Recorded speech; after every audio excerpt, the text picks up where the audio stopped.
Buenas noches a todos. Muchísimas gracias por conectarse. Este es el webinar titulado Insuficiencia cardíaca con fracción de eyección preservada y la realidad en la Argentina, donde estamos. Está organizado por el Comité de Insuficiencia Cardíaca e Hipertensión Pulmonar de la Federación Argentina de Cardiología. Y mi nombre es Guillermo Cursac y voy a coordinar esta reunión. Primero de todo, les agradezco muchísimo que se conecten. Realmente tenemos más de 50 participantes, así que para nosotros es un honor que estén interesados en esta presentación. Voy a hacer una breve introducción de lo que vamos a ver hoy. Hoy tenemos el honor de que la doctora Cecilia Moris, quien es expresidente del Comité de Insuficiencia Cardíaca e Hipertensión Pulmonar de la FACS y miembro de el CIAT Tucumán, nos dé su disertación. Y además de ellos, por todos ustedes conocidos, el doctor Eduardo Perna, expresidente de FACS, expresidente del Comité de Insuficiencia Cardíaca y jefe de la División de Insuficiencia Cardíaca e Hipertensión Pulmonar de Instituto Juana Cabral de Corrientes, nos muestre datos de este registro. Déjenme comentarles brevemente que esta historia comienza varios años antes, por allá por el año 2002. Un grupo del Comité de Insuficiencia Cardíaca e Hipertensión Pulmonar de la Federación, eh, encabezado por Eduardo, pero con la doctora Lorena Coronel y con el doctor Diego Chazarreta y con Cecilia Moris, nos entusiasmamos con armar un registro de insuficiencia cardíaca con fracción de eyección preservada. En ese momento contamos con el apoyo muy importante de la industria farmacéutica, especialmente del laboratorio Beringer, quien desde el principio nos apoyó y nos dio el sustento para llevar adelante este registro. Fueron muchos años de trabajo. Primero presentamos nuestros criterios de inclusión y de exclusión.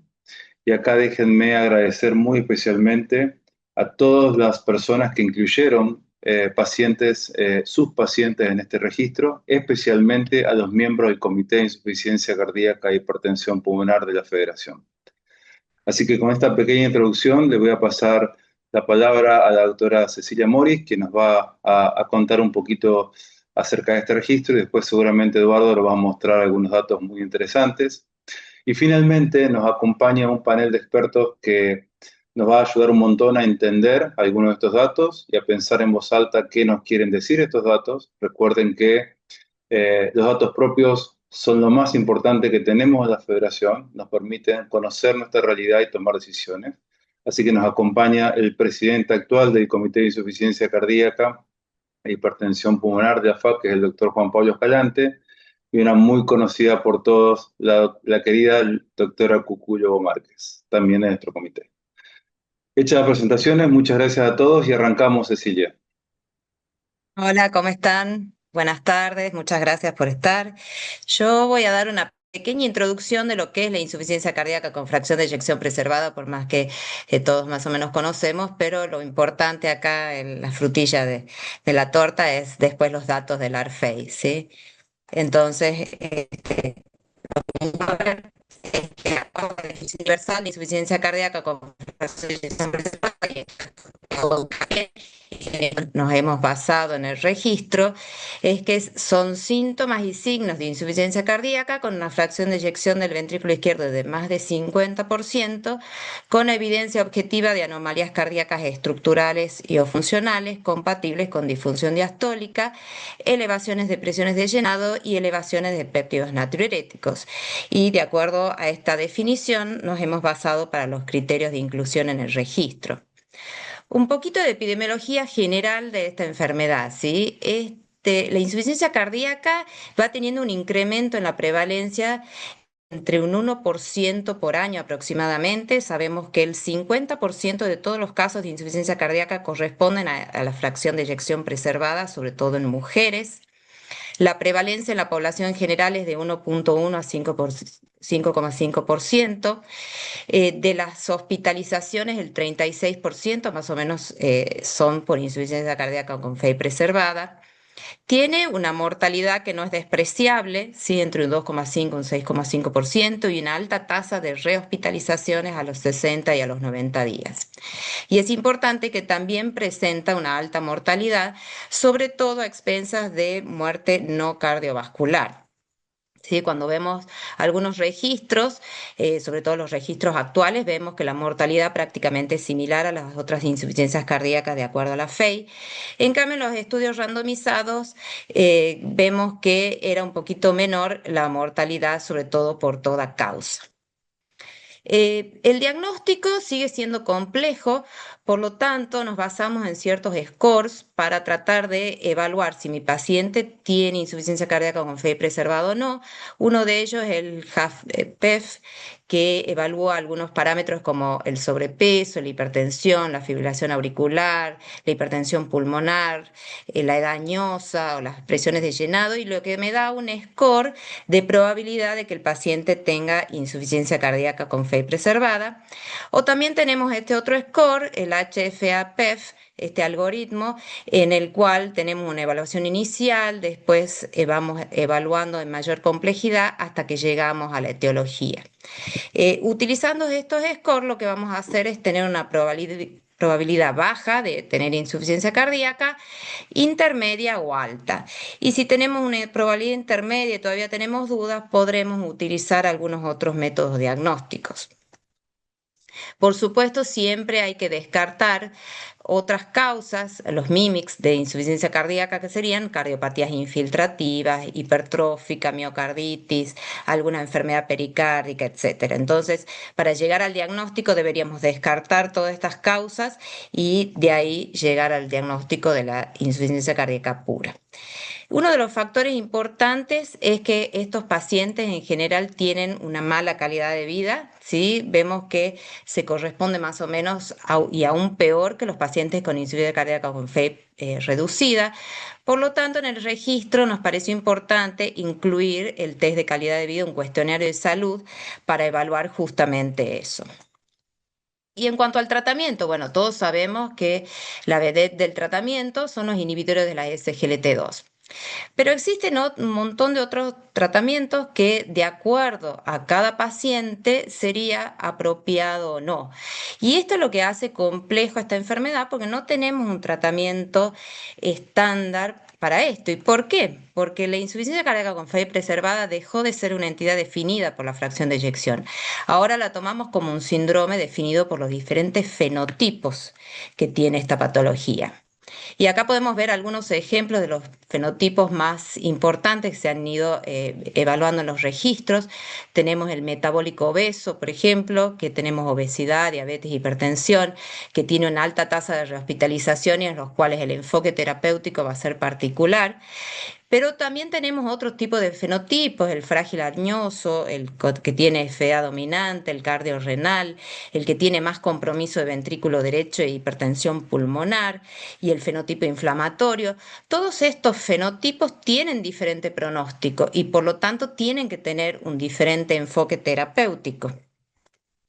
Entonces, ¿qué nos han enseñado hasta ahora los grandes registros y ensayos?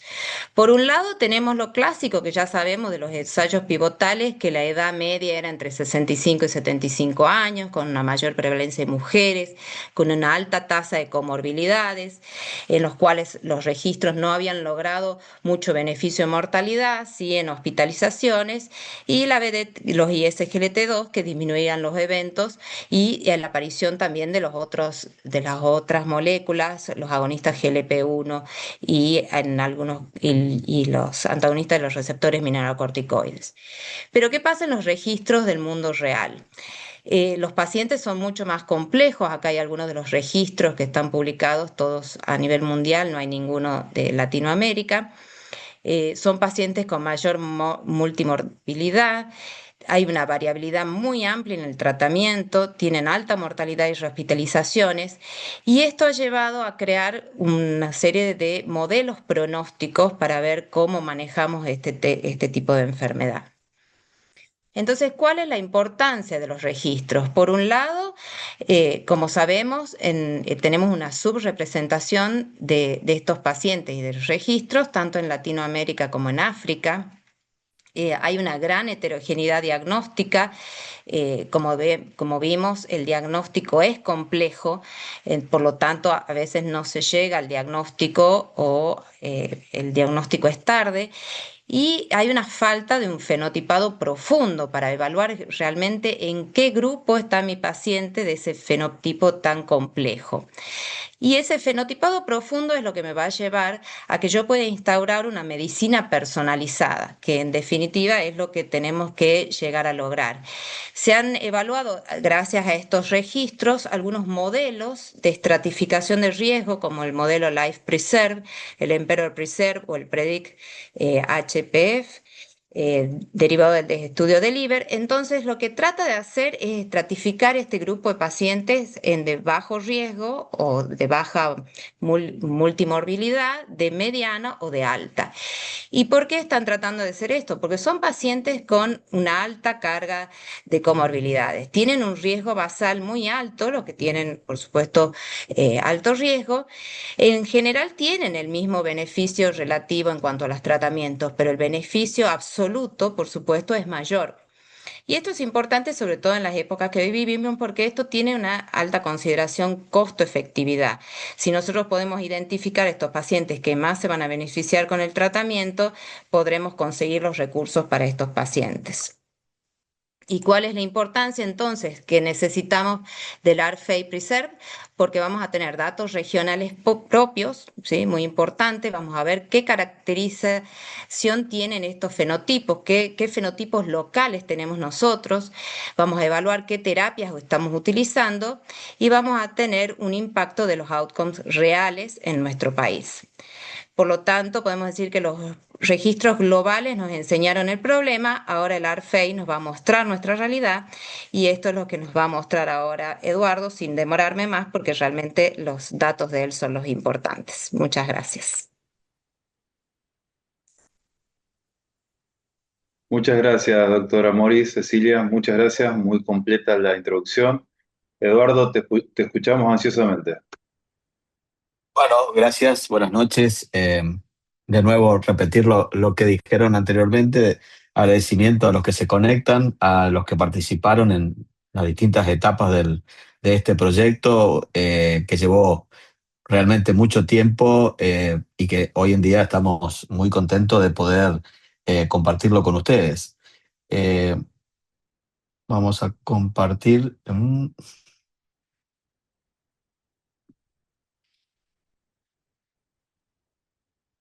Ahí están viendo, ¿no? Sí, Eduardo. Sí, sí. Bien. Bueno, ustedes saben que, como decía Ceci, la insuficiencia cardíaca con fracción de eyección preservada hoy es una entidad a la cual se le está prestando particular atención, sobre todo porque tenemos disponibilidad de tratamientos que antes quizás no los teníamos. Entonces, lo que vamos a analizar ahora son estos distintos aspectos que tienen que ver fundamentalmente con el registro ARFEI.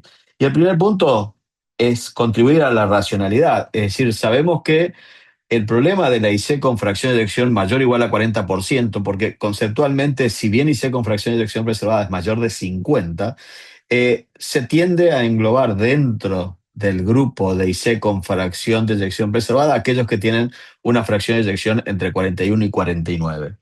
Pero aún tomando estas dos situaciones, vemos que, esto lo planteaba ya previamente Cecilia, hay un incremento en la prevalencia, esto va aumentando a lo largo de los años y esto tiene que ver con el envejecimiento particularmente de la población.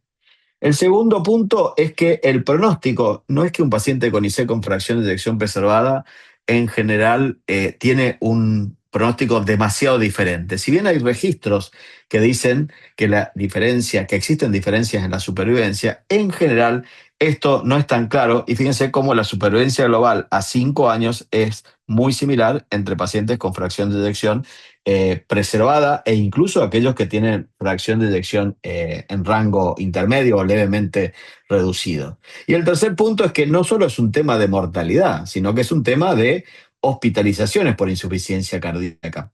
Y fíjense cómo al cabo de 24 meses se observa una alta tasa de rehospitalización, pero a 5 años casi todos los pacientes, es decir, el 85%, han sido readmitidos independiente de la fracción de eyección. Evidentemente, es una necesidad conocer la situación actual en este caso. Entonces, sabemos que estos pacientes que tienen fracción de eyección mayor o igual al 50% constituye el 50% en general de la IC, tanto ambulatoria como hospitalaria, que hay desafíos, como lo mencionaba recién, diagnóstico, caracterizar el fenotipo, el uso de las terapias contemporáneas que tienen evidencia demostrada, fundamentalmente los inhibidores SGLT2 y los antagonistas mineralocorticoides no esteroides, y la multimorbilidad. Y en Argentina existen numerosos registros, hay una gran publicación de las últimas 3 décadas de insuficiencia cardíaca, en donde específicamente no hay ninguno referido a la IC con fracción de eyección preservada, y todos derivan de subanálisis de registros realizados previos a la disponibilidad de estrategias para el diagnóstico y tratamiento más actuales. Por lo tanto, parece que actuar sobre esta entidad y para conocer nuestra realidad es un elemento que va a ser de utilidad. ¿Cuál fue el diseño del ARFEI? El ARFEI constó primero y principal con un comité que se encargó de diseñar el estudio, pero es fundamental el rol que tienen los investigadores. Y acá está una lista de los 48 investigadores que han participado de las 18 provincias de Argentina, con distintos roles, un comité científico coordinador, un grupo de coordinadores que participaron en el control de la base de datos, y la doctora Daniela Piñero y el doctor Juan Brunialti, que cumplieron un rol fundamental en monitorear la carga de los datos para hacer que esto sea realmente contundente. Así que nuestro agradecimiento particularmente a todos ellos que recibieron el seguimiento intensivo para tratar de completar esta información. El otro punto importante, como lo mencionó Guilla al principio, tuvimos el patrocinio del laboratorio Boehringer Ingelheim, y quiero agradecer por este medio también a la doctora Adriana Costa, que es la que sirvió de nexo entre Boehringer y el Comité de Insuficiencia Cardíaca, con una beca que no tuvo restricciones en este proyecto. No hay participación del laboratorio en ninguna etapa ni el diseño, ni en la ejecución, ni en el análisis de este registro. ¿Cuáles eran los objetivos que perseguíamos? El objetivo primario era evaluar las características clínicas, las estrategias de diagnóstico y el tratamiento en la IC con fracción de eyección preservada en nuestro país, analizar la incidencia de un punto final combinado de muerte por todas las causas o nueva hospitalización por IC en el seguimiento al año, y fundamentalmente evaluar la mortalidad por cualquier causa al año de la inclusión en el registro. Y también buscamos objetivos secundarios como evaluar el empeoramiento de la IC, la calidad de vida, días de hospitalizaciones, número de consultas, y fundamentalmente evaluar un subgrupo de pacientes con IC con fracción de eyección preservada y que tengan una fracción de eyección mayor o igual a 65%, que se denomina como IC con fracción de eyección supranormal. Esto fue un registro multicéntrico, prospectivo, observacional. Incluyó pacientes ambulatorios o en el momento que iban a ser dados de alta, es decir, no eran pacientes que se hospitalizaron por esto, sino que fueron dados de alta. Firmaron un consentimiento. El periodo de inclusión fue de diciembre del 2022 a mayo del 2024. Y también utilizamos los criterios de la definición universal de IC. Es decir, primero, que el paciente tenga signos y síntomas actuales o previos de IC, que tenga una fracción de eyección mayor del 50% en un ecocardiograma, y que tenga evidencias de una cardiopatía estructural, ya sea por la presencia de hipertrofia del ventrículo izquierdo, dilatación de la aurícula izquierda o incremento de la relación E', y la elevación de péptidos natriuréticos. Que acepten un seguimiento a 6 meses y un año era una parte fundamental. Y lo único que excluimos eran aquellos que tenían un síndrome coronario agudo o habían sido revascularizados dentro de los 3 meses previos a un reemplazo valvular, que tengan un diagnóstico ya confirmado de miocardiopatía infiltrativa hipertrófica o una valvulopatía severa, o que tengan una enfermedad grave que le dé un pronóstico ominoso menor a 1 año, o una insuficiencia renal crónica en diálisis permanente. Los puntos finales, el punto final primario de todo esto que estábamos planteando previamente fue la mortalidad por cualquier causa al final del seguimiento. Esto estaba planeado de ocurrir a 12 meses de la inclusión del último paciente. Es decir, de mayo del 2024, el seguimiento se completó en mayo del 2025. A los 12 meses evaluamos también la mortalidad y las hospitalizaciones y un punto final combinado de ambos eventos, y estudios o análisis posteriores evaluaremos el tema de los empeoramientos de la insuficiencia cardíaca como un concepto más global de la evolución de un paciente con falla cardíaca. El tamaño de la muestra estaba calculado una mortalidad anual del 10% con un más o menos 3%, es decir, que estimamos una incorporación de 630 pacientes. Bueno, el análisis estadístico incluyó todo lo que habitualmente se hace en estos casos y les voy a mostrar por lo menos los que tenemos hecho hasta ahora de esta parte final. Es importante remarcar que el ARFEI tiene más de 29 resúmenes hasta la fecha realizados y en los cuales han participado en la mayoría, o sea, todos los investigadores han participado en al menos uno de estos abstracts. Utilizamos el cuestionario de calidad de vida también, que lo mencionó previamente Cecilia, y les voy a mostrar cuáles fueron los resultados generales en principio. Decíamos, eran 638 pacientes, 48 investigadores, 18 provincias. Ustedes ven que la distribución de las provincias, hubo 6 provincias que no incluyeron pacientes, pero logramos en el resto. En algunos se incluyeron muchos, más de 51 pacientes, y ustedes ven la distribución proporcional. En general, lo que buscamos es que cada investigador tenga un tope máximo de reclutamiento para evitar que haya demasiada concentración con 2 o 3 investigadores y que haya representación de todas las provincias de nuestro país.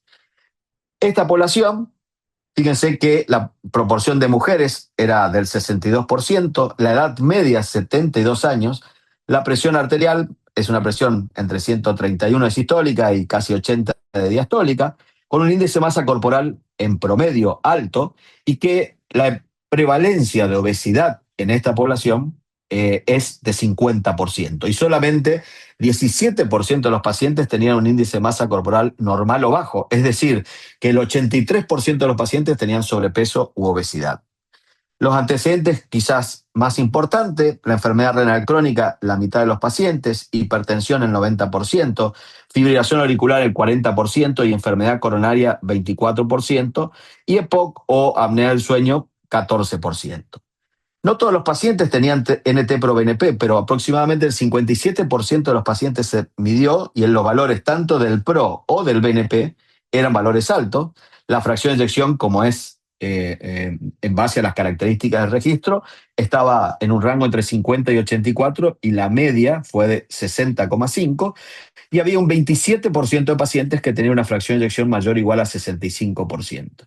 1 de cada 3 pacientes tenía clase funcional 3-4, y más de la mitad de los pacientes habían tenido al menos una hospitalización por insuficiencia cardíaca el año previo a la inclusión en el registro. Un aspecto muy importante es el tema de las comorbilidades, y esto es comparativamente con los datos publicados de un análisis del TOPCAT y el Paragon, donde analizaron la combinación de morbilidades, es decir, cuando hay 2 o más morbilidades, se considera multimorbilidad. Y fíjense que cuando miramos la proporción de todos estos que son las comorbilidades más frecuentes del registro, el 94,8% de los pacientes tenían al menos 2.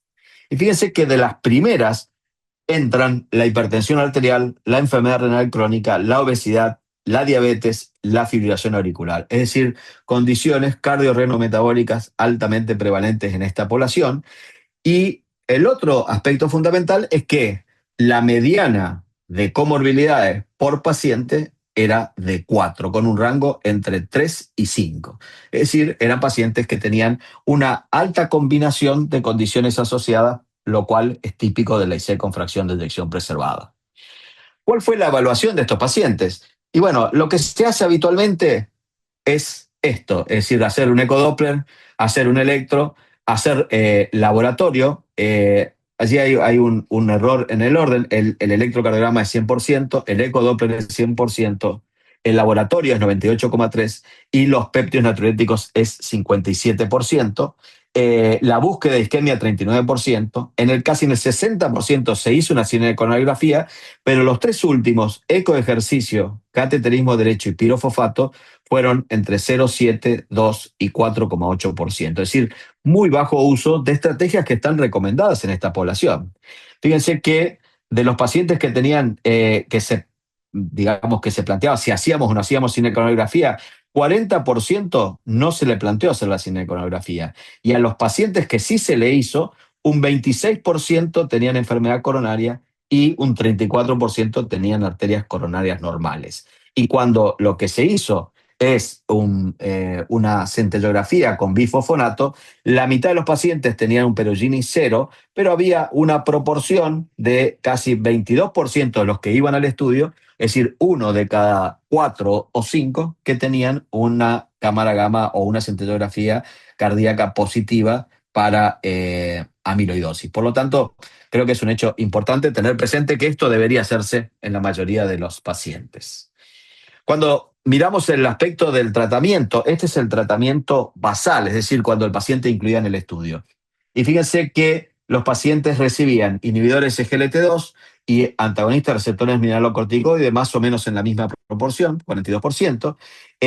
Se utilizaba mucho alguno de estos IECA, bloqueante receptor de angiotensina o ARNI, 82%, y beta bloqueantes, 79%, diuréticos, 78%, anticálcicos un 22% y anticoagulantes un 40%, que más o menos coincide con la prevalencia de fibrilación auricular. Pero llama la atención que las drogas que están recomendadas se usan menos que las drogas que habitualmente no están recomendadas específicamente por esta condición, como los IECA y los beta bloqueantes. Ahora, es interesante ver lo que pasó en el año del registro. Y esto es el cambio en el tratamiento utilizado al momento de la inclusión y al año. Y fíjense cómo se observó un incremento muy significativo en la prescripción de inhibidores de SGLT2. No hubo cambio en la prescripción de antagonistas receptores mineralocorticoides. Sí se observó una reducción en la prescripción de inhibidores del sistema renina-angiotensina, fundamentalmente bloqueante receptor de angiotensina, reducción en la prescripción de beta bloqueantes y reducción de los diuréticos. Es decir, que esta estrategia que mostró un incremento del 17% en la prescripción de inhibidores. Y esto tiene que ver con la información y la evidencia que surgió a lo largo del registro. Empezamos con evidencia quizás de una droga, tuvimos la evidencia global, metaanálisis, etcétera, etcétera, y esto derivó en que casi el 60% de los pacientes tenían inhibidores de SGLT2, a pesar de que los antagonistas mineralocorticoides no han sufrido una modificación, fundamentalmente no había un uso importante de finerenona, particularmente en esta población, y se prescribían menos inhibidores del sistema renina-angiotensina, un 8%, y de beta bloqueantes también un 8%, y esto fue estadísticamente significativo, obviamente en el grupo que sobrevivió al año y fue, digamos, seguido en el estudio. ¿Cómo evolucionan estos pacientes? Tengamos en cuenta que el seguimiento se completó en el 97% de la población, y esto creo que es un dato muy significativo porque es un porcentaje muy elevado para una población difícil a veces de seguir en distintos centros, etcétera, etcétera. Y fíjense que la mortalidad total fue del 7%, habíamos estimado una mortalidad del 10% más menos 3, o sea que estaba dentro de la estimación. Hospitalización por insuficiencia cardíaca 11,5% y el punto final combinado ocurrió en 16%. La supervivencia global acumulativa a 24 meses fue del 90%. Esto que parece una mortalidad quizás o una supervivencia no tan mala, es mala en el contexto de pacientes que reciben un tratamiento intensivo. Y fíjense que si nosotros comparamos lo que existe en las publicaciones actuales o al respecto a este tema, estos 4 registros son los únicos registros que hay publicados hasta ahora sobre insuficiencia cardíaca con fracción de eyección preservada. Uno que se llama iPrefer, que es un registro de una combinación en Latinoamérica, Oriente Medio y Norte de África, 2 registros japoneses, el Jasper y el Pursuit, y un registro mexicano que se llama Edifice. Y fíjense que la población de pacientes, hay uno de 1.291, uno de 1.231 y los otros están por debajo de los registros del ARFEI. Son registros viejos, son multiregionales, casi todos ellos prospectivos, y tienen una definición variable de la fracción de eyección. En casi todos usaron los criterios de Framingham, en 3 de ellos pedían sí o sí el criterio de péptidos natriuréticos, en nuestro caso no lo pedíamos, y nosotros incluimos específicamente fracción de eyección mayor del 50%. Y fíjense comparativamente estos 4 registros, como la edad La proporción de mujeres es más o menos similar. Teníamos más pacientes con hospitalizaciones previas, pero la incidencia de diabetes, FA, hipertensión, enfermedad renal crónica fue más o menos semejante. El tratamiento, a pesar de los más viejos como el 2010, llegando a los actuales como el Arfei, no hay una gran diferencia, excepto en la prescripción de inhibidores SGLT2. Y lo que sí observamos es que la incidencia de eventos, que parecería tener una tendencia en aumento, pero tiene que ver con la selección de pacientes, es relativamente menor en pacientes incluidos en el Arfei comparado con el resto de los registros. Ahora, ¿qué pasa si nosotros comparamos el Arfei con los ensayos clínicos? Ya no con los registros, sino ensayos clínicos, como por ejemplo el Emperor Preserve, el Deliver, el Paragon, el Topical, el Fine Art, y puse también el Cadence, que es un registro presentado este año. Y fíjense cómo el registro Arfei es bastante similar a todos estos registros, teniendo en cuenta que tanto el Emperor, el Deliver, etcétera, etcétera, randomizó solamente entre el 40 y el 60% de los pacientes que se escrinearon. Es decir, hubo una población relativamente seleccionada dentro del grupo de la IC con fracción de eyección preservada, pero el Arfei, digamos, tiene similitudes con estas características que comparten los ensayos clínicos contemporáneos. Y estos ensayos clínicos contemporáneos, cuando lo comparamos con el Arfei en términos de tratamiento, fíjense que el tratamiento, de nuevo, a pesar de que no existe una evidencia fuerte, lo que se usa para tratar a estos pacientes son IECA, bloqueante receptor de angiotensina o ARNI, beta bloqueantes. Los antagonistas mineralocorticoides se usan en una proporción inferior a la que quizás se debería, mucho diurético, y los inhibidores de SGLT2 han ido aumentando, como ocurrió, por ejemplo, en el Cadence, que la proporción es incluso mayor de lo que se observó basalmente en el registro Arfei. ¿Y qué pasa si lo comparamos con registros argentinos? Y fíjense, la primera parte de este gráfico muestra que la proporción de IC con fracción de eyección preservada en los últimos registros argentinos que figuran allí abajo, incluyendo el Argen-IC, el Office, el Energic, es muy baja. No llega ni siquiera al 40%, comparado con el Arfei, que son todos estos pacientes. Y la proporción del tratamiento muestra que todavía hay un déficit en la utilización de ARNI, pero que estamos empezando a usar cada vez más inhibidores de SGLT2. Sin embargo, oh sorpresa, a pesar de que son registros globales, la proporción de uso de antagonistas mineralocorticoides todavía sigue siendo baja. Y por último, ¿qué pasa si comparamos los cambios en el tratamiento en registros contemporáneos? Y fíjense que estos son 3 registros. Uno es el registro europeo, que fue publicado, es del año 2020, pero fue publicado en el año 2024, en donde 26% de los pacientes tenían IC con fracción de eyección preservada. El registro Américas, que incluía pacientes con IC crónica o ambulatoria, en donde alrededor de también 27-29% tenían IC con fracción de eyección preservada, y el registro Arfei. En todos los otros registros se observó un incremento en la proporción de estas drogas, como los betabloqueantes, los mineralocorticoides, el inhibidor del sistema renina-angiotensina, con muy baja proporción de prescripción de inhibidores de SGLT2, excepto en el registro América en insuficiencia cardíaca crónica.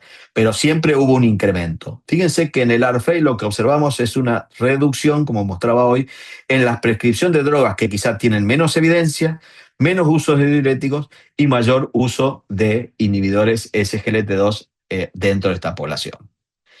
Otro de los aspectos que les quiero mostrar son los indicadores de riesgo.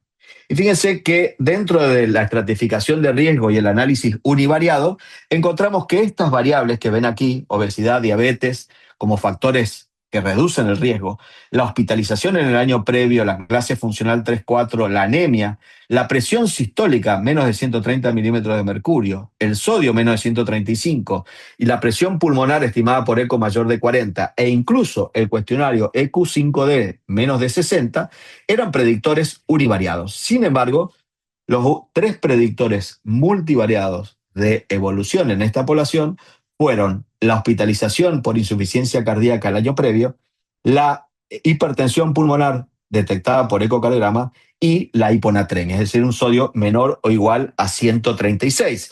Y cada uno de estos incrementaba el riesgo alrededor de 2 a 2,5 veces asociado con esta evolución. Entonces, decidimos hacer esto que se llama árbol de regresión y clasificación, el análisis CART, y fíjense que en el análisis CART lo que logramos es determinar, primero con los niveles de sodio, segundo con la presencia de hipertensión pulmonar, y en los pacientes con o sin diabetes, agregando también la hospitalización en el último año, discernir 4 grupos de riesgo.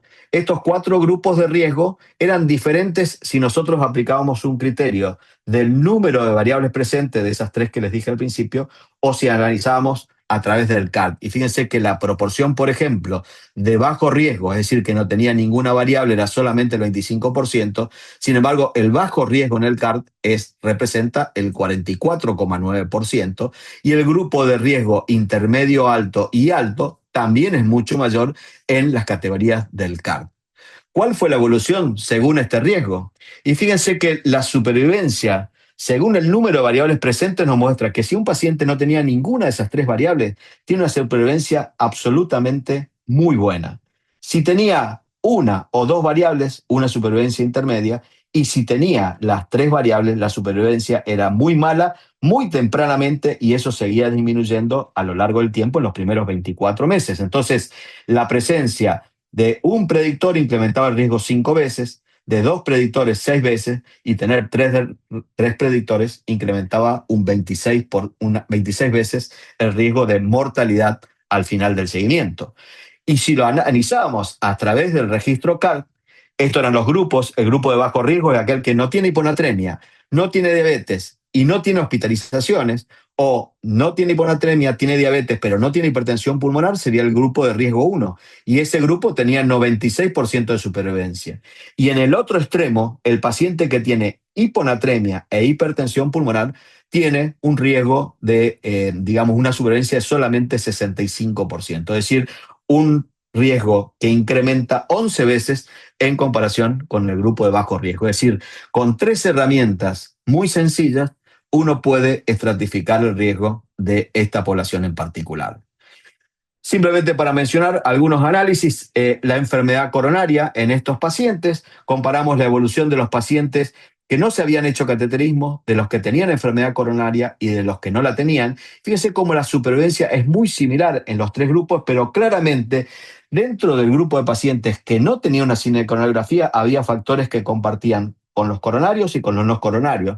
Por lo tanto, esto es un tema que seguramente Guille Cursac lo va a discutir enseguida cuando terminemos con esta presentación. La hiponatremia también era un factor fundamental, y fíjense el riesgo de un paciente con tener un sodio menor o igual a 135, la mitad de los pacientes la tenían, y este sencillo hallazgo incrementa el riesgo en estos pacientes. La hipertensión pulmonar es una variable muy potente.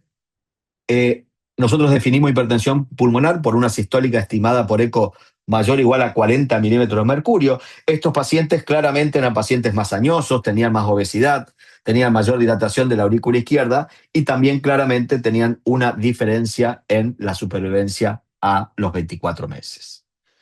Las hospitalizaciones previas, decíamos, casi más de la mitad de los pacientes tenían una hospitalización previa, y estos pacientes en general tenían peor clase funcional, tenían más hiponatremia, más hipertensión pulmonar y mayores niveles de péptidos natriuréticos. Y de nuevo, la presencia exclusiva de este hallazgo se asoció con un pronóstico peor a largo plazo.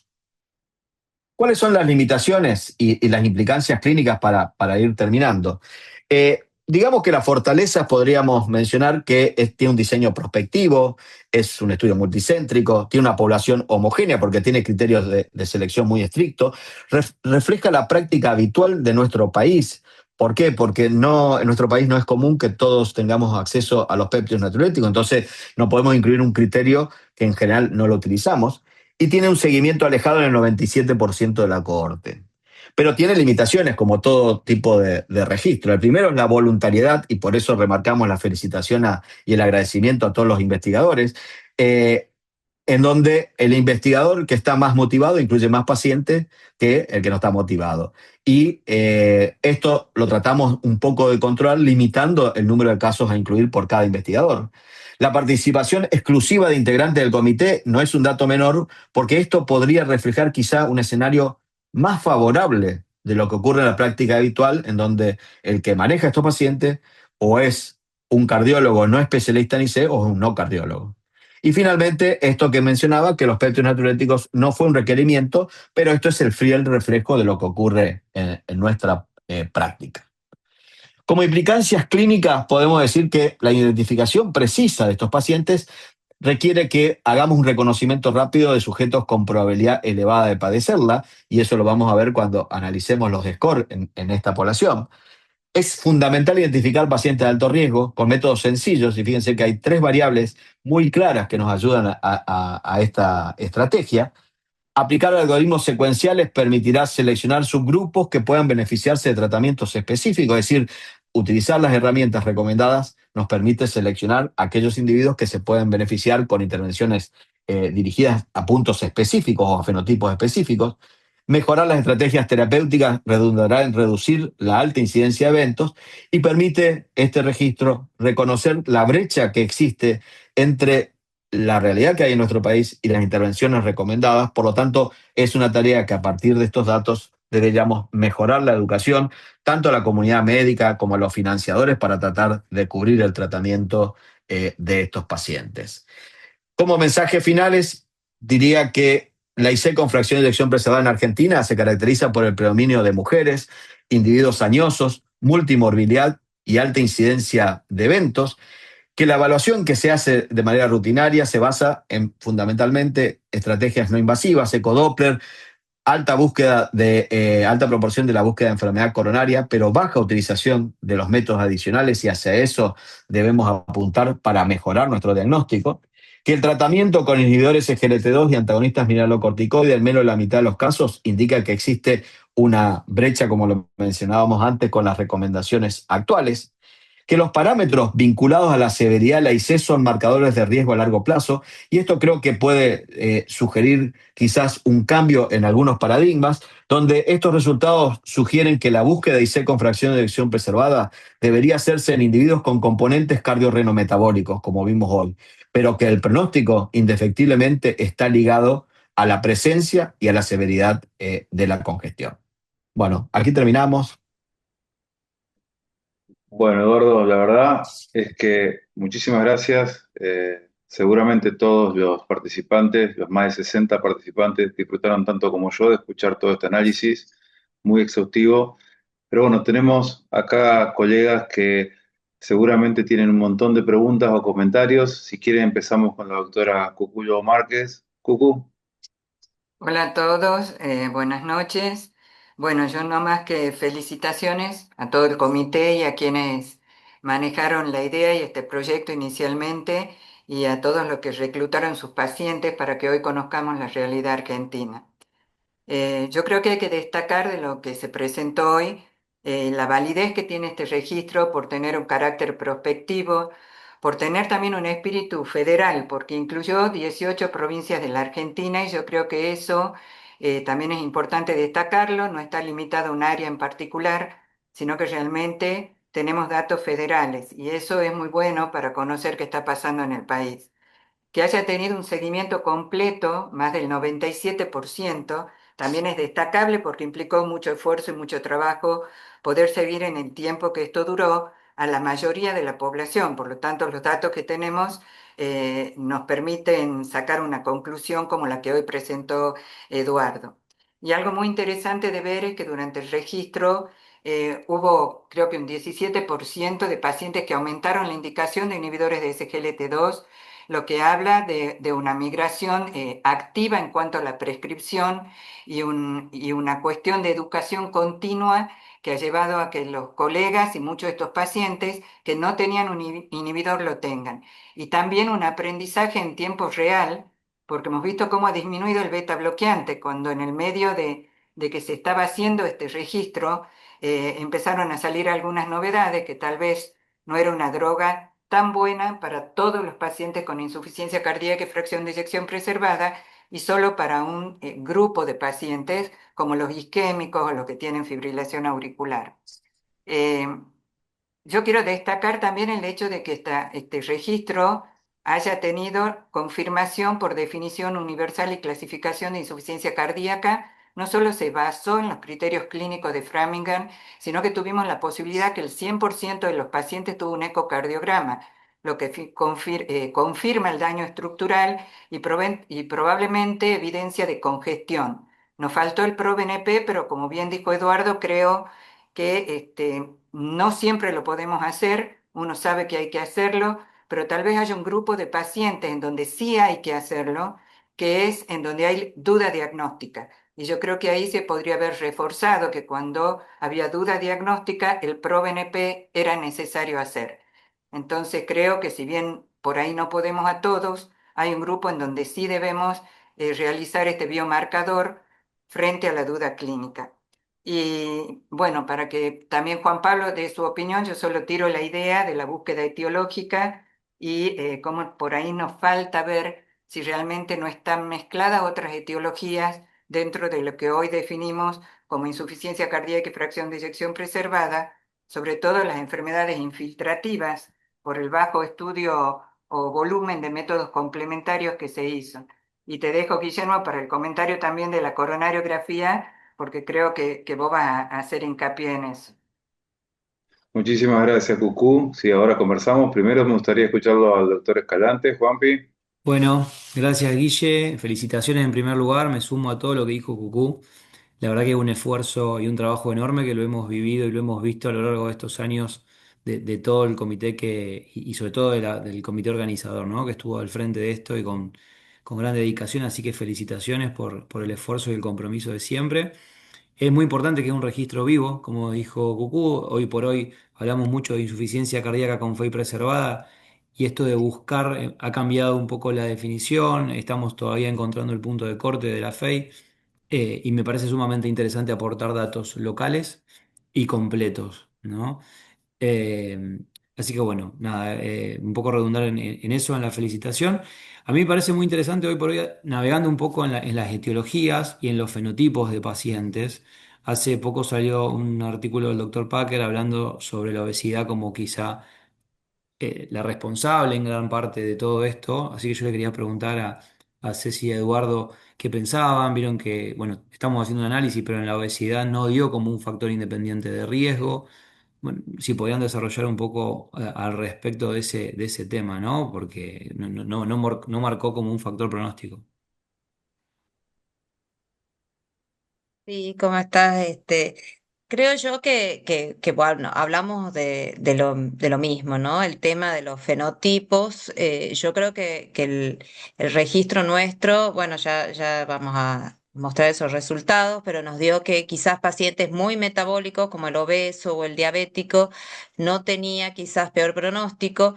Yo creo que también ya lo mostró Eduardo con su análisis de cuáles son los pacientes realmente frágiles, que son aquellos que son más añosos, con hiponatremia, con hipotensión. Entonces, creo que es muy importante distinguir estos fenotipos y hacer un tratamiento específico. Quizás también se esté dando, no sé si una paradoja de la obesidad, yo no diría que fuera una paradoja, yo creo que son distintos pacientes que todos tienen una cuestión en común, pero que el tratamiento es completamente diferente para ambos. Así que creo que son datos muy interesantes porque justamente nos va a abrir la cancha de hacer un tratamiento personalizado de estos pacientes. Sí, yo agrego a eso que así, de esta manera, uno ve cómo ha surgido el concepto de esto de la paradoja de la obesidad, porque parecería que la obesidad es un fenómeno protector. Y en realidad, como decía hoy, 70% de los pacientes, mejor dicho, 80% de los pacientes tienen preobesidad u obesidad. 90% tienen hipertensión arterial, tiene una mediana de 4 comorbilidades. O sea, son pacientes en los cuales esto es muy frecuente y no tiene necesariamente impacto pronóstico en este periodo de seguimiento. Pero ¿qué es lo que más impacto pronóstico tiene? Que el paciente tenga congestión o que tenga manifestaciones de insuficiencia cardíaca grave.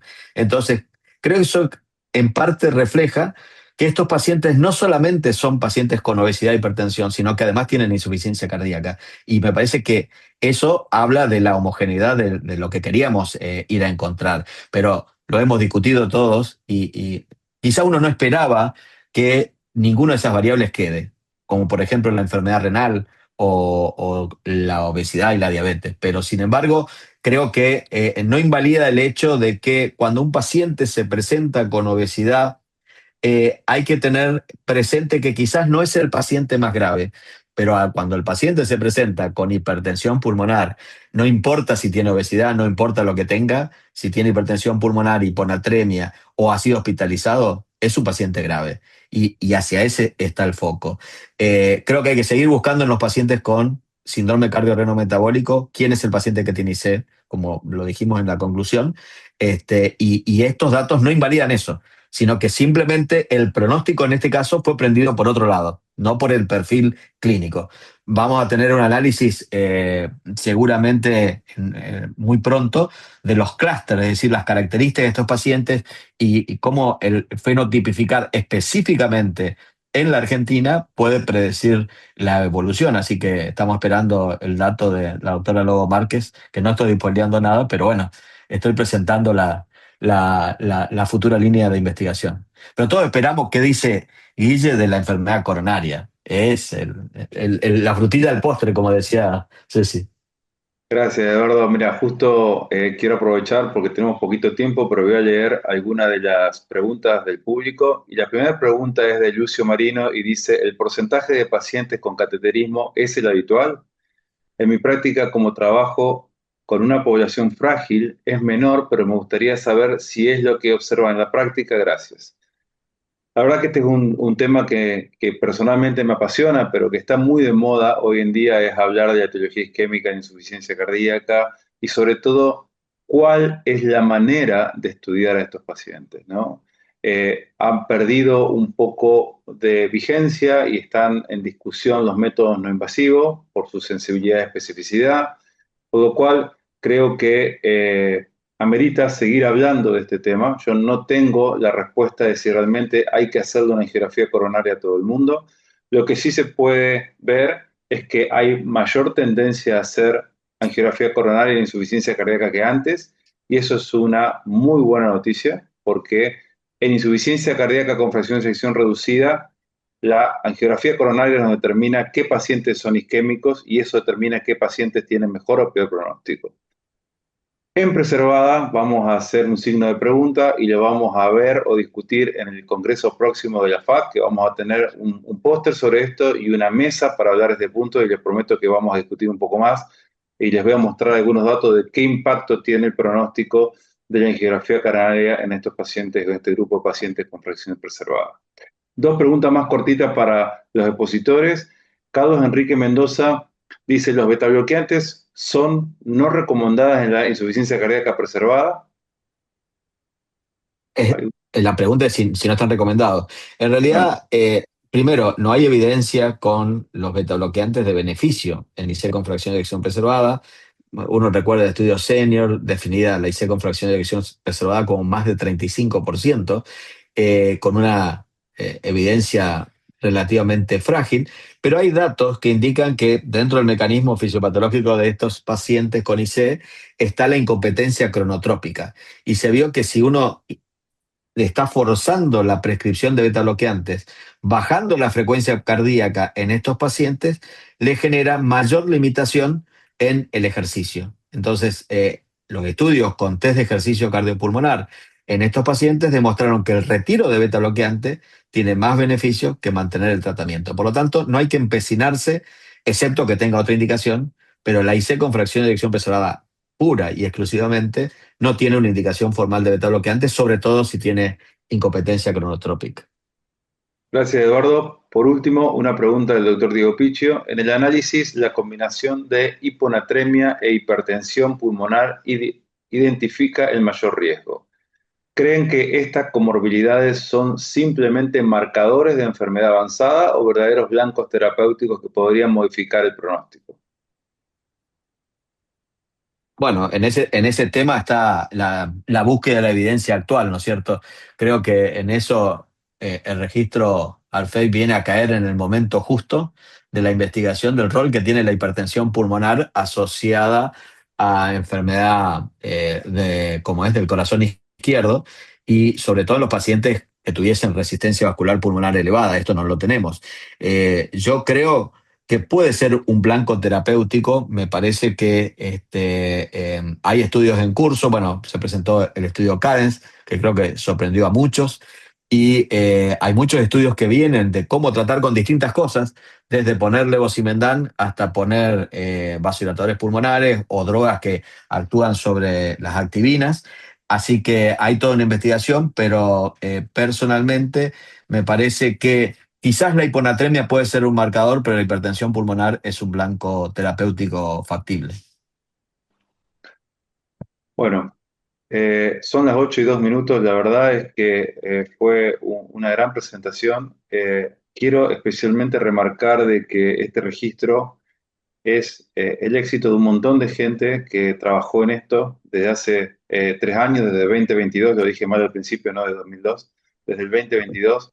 En estos 4 años hay muchísima gente involucrada, el esfuerzo es importante desde el que decide incluir su paciente hasta los coordinadores, hasta la gente que nos apoyó, hasta la industria y por supuesto a los coordinadores que trabajaron un montón para este registro y para poder hoy en día tener todos estos datos. Dos palabras antes de cerrar. La primera, agradecer también a Cetifac. Cetifac tuvo un rol crucial en el diseño de la base de datos, en el ajuste de la base de datos a todas las sugerencias que le íbamos a hacer y tiene una gran predisposición, por lo tanto me parece que merece el reconocimiento de toda la gente de FAC, que tenemos un grupo de gente que trabaja muy seriamente y apoya a todo este proceso de investigación, y sin ese apoyo creo que no se hubiese podido hacer esto. Y lo último es invitarlos al weekend de insuficiencia cardíaca. Ustedes saben que se va a hacer el weekend de insuficiencia cardíaca y el primer weekend de hipertensión pulmonar, que se va a realizar el 13 y el 14 de agosto en Santiago del Estero. Están todos invitados para poder discutir más esto que tanto nos apasiona, ¿no? Muchas gracias, Eduardo. Muchas gracias a Cucú, a Juanpi, a Ceci y a vos.